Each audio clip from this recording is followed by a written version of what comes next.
Assalamualaikum warahmatullahi wabarakatuh. Perkenalkan, saya Farel.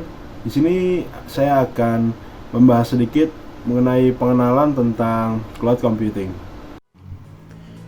Cloud computing adalah paradigma layanan komputasi yang memberikan akses on demand ke sumber daya komputasi melalui internet. Ini mencakup penyediaan penyimpanan data, pemrosesan, dan aplikasi tanpa kebutuhan infrastruktur fisik yang terlokalisasi.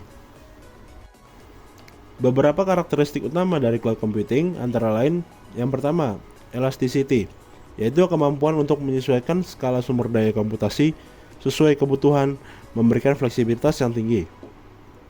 Yang kedua ada self-service. Pengguna dapat mengakses dan mengelola sumber daya tanpa interaksi langsung dengan penyedia layanan, memberikan kontrol yang lebih besar kepada pengguna. Lalu yang ketiga ada pooled resources. Sumber daya komputasi diakses dari kolam bersama, meningkatkan efisiensi penggunaan dan alokasi sumber daya.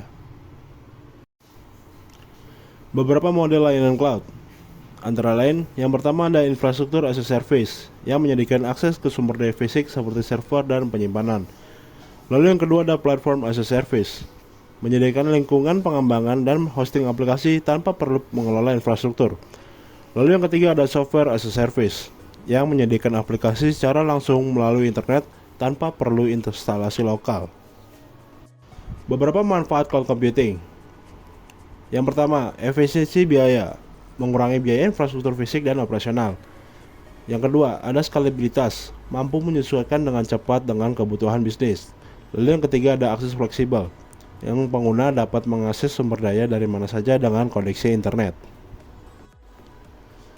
Meskipun cloud computing menawarkan berbagai manfaat, terdapat beberapa tantangan yang perlu diperhatikan. Keamanan data dan privasi pengguna menjadi tanggung jawab bersama antara penyedia dan pengguna layanan cloud. Dasar-dasar cloud computing membuka pintu bagi transformasi cara kita menggunakan teknologi. Dengan pemahaman yang kuat tentang konsep ini, kita dapat mengoptimalkan penggunaan sumber daya komputasi untuk memenuhi kebutuhan bisnis dan pribadi dengan lebih efisien. Sekian dari saya, kurang lebihnya mohon maaf. Wassalamualaikum warahmatullahi wabarakatuh.